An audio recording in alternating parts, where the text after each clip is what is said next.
मेरा नाम शिषपाल बिश्नोई और आज का विषय कसौटी पर समय। मनुष्य का जीवन गतिमान पहिए के समान गतिशील है और जहां मनुष्य को गतिमान जीवन की गतिशीलता के साथ बुराइयों को पीछे धकेलते हुए अच्छाइयों के साथ चलना था, समय के साथ चलना भी था और ढलना भी था, परंतु वह ऐसा कर नहीं पाया। वह ऐसा करने में असमर्थ रहा क्योंकि उसकी एक मजबूरी थी। चाहे उसकी मजबूरी कहे, चाहे उसका स्वार्थ कहे, चाहे उसका निजी हित कहा जाए, वह ऐसा नहीं कर पाया।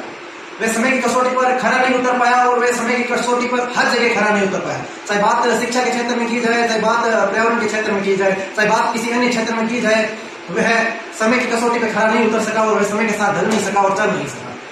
वह यूं कि बात शिक्षा की जाए तो जहां शिक्षा का एकमात्र उद्देश्य मानव कल्याण मात्र था और उसके बगैर शिक्षा की कल्पना की जाने में अधूरी लगती थी, वही शिक्षा का आज इस हद तक दुरुपयोग हुआ कि मनुष्य ने खुद को अधिक संपन्न और अधिक विकसित घोषित करने की इसी दौड़ और जदोजहद में इस हद तक के जैव रसायन और जैव हथियार विकसित कर लिए कि जिनकी भयावहता की कल्पना की जाए तो मनुष्य मात्र की रूह कांप उठती है।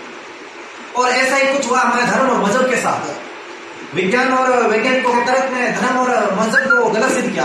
केवल मात्र ये कोई विचारधारा नहीं थी, ये समाज के किसी बड़े तबके की जीवन शैली थी और जिसका वो और उसके पूर्वज एक लंबे समय से अनुसरण करते हैं। इसको केवल मात्र एक उदाहरण से समझा जा सकता है कि जब मनुष्य मात्र पे धर्म का डर और भय रहा तो वो पेड़ों को पूजता रहा। जब उसने वो विज्ञान की बातों में आया और धर्म का पथ छोड़ा तो उसने पेड़ों को पूजना बंद किया। हो सकता है वो विज्ञान की इस निष्कर्ष ग्लोबल वार्मिंग जैसी भयंकर समस्या से चिर परिचित था, परंतु उसने पेड़ों को काटना नहीं छोड़ा। इसलिए नहीं छोड़ा क्योंकि विज्ञान ने जब भी ग्लोबल वार्मिंग का कॉन्सेप्ट दिया तो कहा कि गर्मी बढ़ेगी, तो उसी विज्ञान ने एयर कंडीशनर नामक एक साधन विकसित कर दिया जो कि मनुष्य की दुविधा और कठिनाइयों को खत्म करने में सक्षम था। परंतु धर्म ने ऐसा नहीं किया। धर्म ने केवल और केवल पेड़ को पूजने और न काटने का डर बताया था। और ऐसा ही कुछ हुआ समाज के उस तबके के साथ जो कि बहुत गरीब है और समाज के कुछ वो लोग जो अत्यधिक विकसित है, उनके बीच असंतुलन की स्थिति पैदा हुई।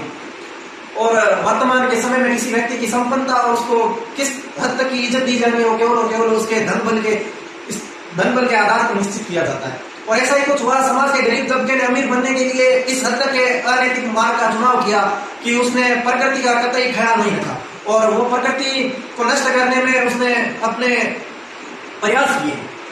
और ऐसा ही कुछ हुआ हमारे समाज के साथ जिसमें पैसों की कमाई को बढ़ाने के चक्कर में इसी लालच के अंदर अदक्ष श्रमिकों और लोगों को प्राथमिकता दी गई, उनका उपभोग हुआ और जो दक्ष श्रमिक और जो समाज का एक तबका था उसको दरकिनार किया गया और उन अदक्ष लोगों द्वारा संसाधनों का असीमित अनियंत्रित उपभोग हुआ जो कि कहीं ना कहीं प्रकृति को नुकसानदायक हुआ। और ऐसी कुछ घटनाएं, चाहे बात ऑस्ट्रेलिया के जंगलों में लगी आग की जाए और चाहे बात केदारनाथ में याद न है, ये मात्र मनुष्य की क्रियाकलापों के आगे होती बेबस प्रकृति का रुद्र रूप था।